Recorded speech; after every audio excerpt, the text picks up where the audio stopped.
Oke baik, Assalamualaikum warahmatullahi wabarakatuh. Di sini saya Intan Dwita dengan NIM 1959 1108 dari PGMI 5D. Di sini saya akan menjelaskan sedikit materi saya, yaitu tematik mengenai tiga pembelajaran yang saya kaitkan, yaitu pembelajaran bahasa Indonesia, pembelajaran seni budaya dan keterampilan, kemudian ilmu pengetahuan sosial. Baiklah, di sini saya akan sedikit menjelaskan materi saya berdasarkan RPP yang ataupun silabus yang telah saya buat. Oke baik, sebelum saya memasuki materi, di sini saya akan menjelaskan kompetensi dasar dari indikator dari tiga pembelajaran yang saya akan jelaskan. Yang pertama yaitu bahasa Indonesia.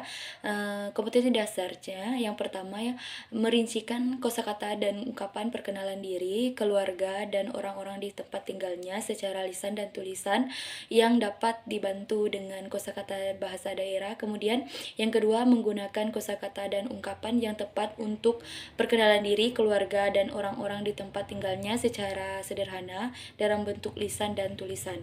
Kemudian indikator pencapaian yaitu menjelaskan kosakata dan ungkapan perkenalan diri, keluarga, dan orang-orang di tempat tinggalnya secara lisan dan tulisan yang dapat dibantu dengan kosakata bahasa Indonesia. Kemudian yang kedua yaitu seni budaya dan keterampilan.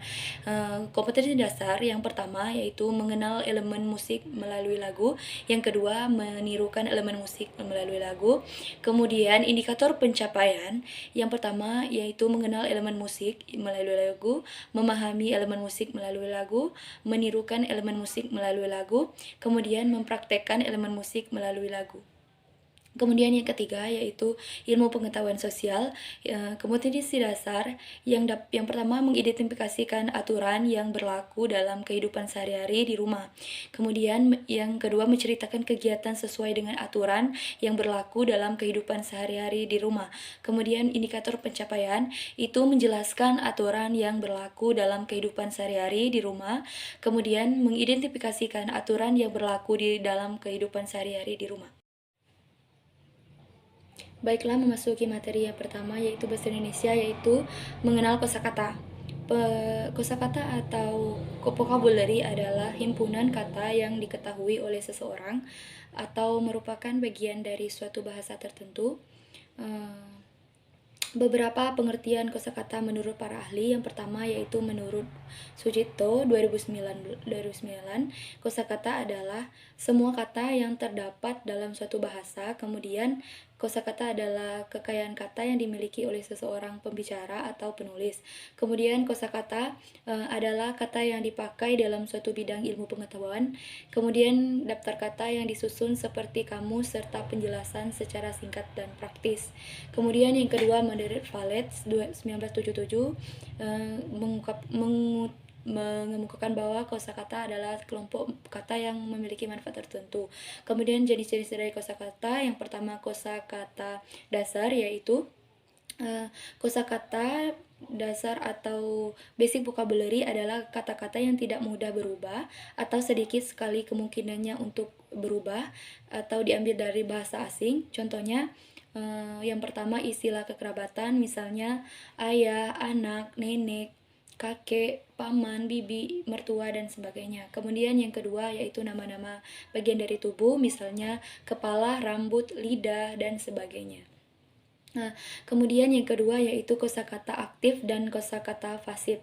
Kosakata aktif ialah kosakata yang sering dipakai dalam berbicara atau menulis, sedangkan kosakata pasif ialah kosakata yang jarang dipakai atau bahkan jarang dipakai, tetapi biasanya digunakan dalam istilah puitis. Contohnya, kosakata aktif misalnya bunga, bunga kembang, matahari, angin, hati, jiwa. Kemudian kosakata pasifnya kebalikan dari itu, misalnya puspa, kusuma, surya, mentari, bayu, puana, kalbu. Itu merupakan bahasa yang sering digunakan dalam puisi ataupun para puitis.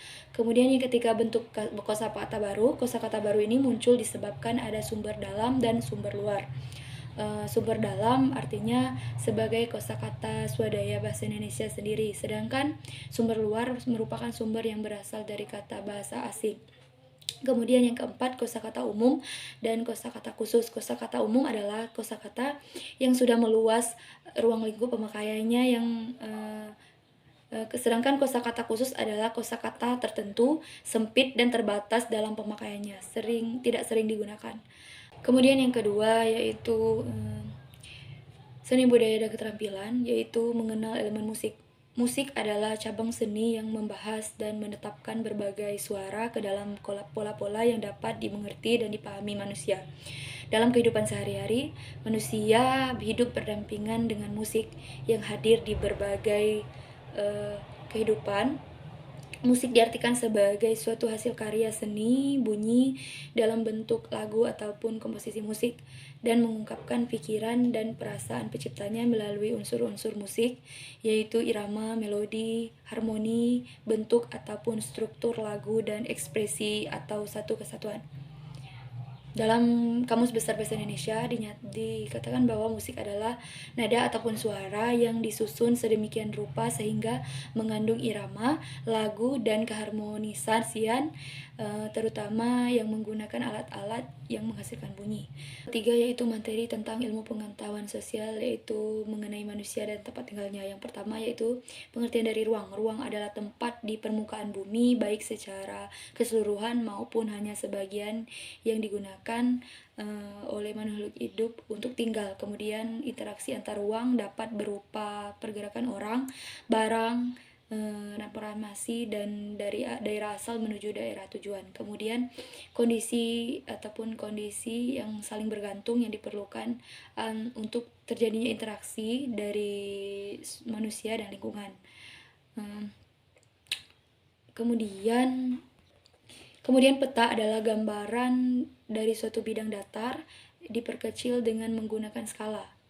Kemudian dinamika penduduk adalah perubahan jumlah penduduk pada suatu wilayah yang disebabkan oleh 3 faktor, yaitu yang pertama faktor kelahiran, kematian, atau mortalitas, perpindahan atau migrasi. Kemudian kondisi kependudukan di Indonesia adalah tingkat pertumbuhan termasuk kategori sedang, sebarannya itu tidak merata. Kemudian mayoritas penduduk Indonesia bermata pencarian sebagai petani. Indonesia memiliki suku bangsa dan budaya yang sangat beragam. Kemudian Indonesia juga memiliki hutan mangrove yang sangat luas tetapi tidak tersebar secara merata. Oke, sekian itulah tadi penjelasan materi dari saya. Lebih dan kurang saya mohon maaf. Kepada Tuhan saya mohon ampun. Saya akhiri dengan wabillahi taufik wal hidayah. Wassalamualaikum warahmatullahi wabarakatuh.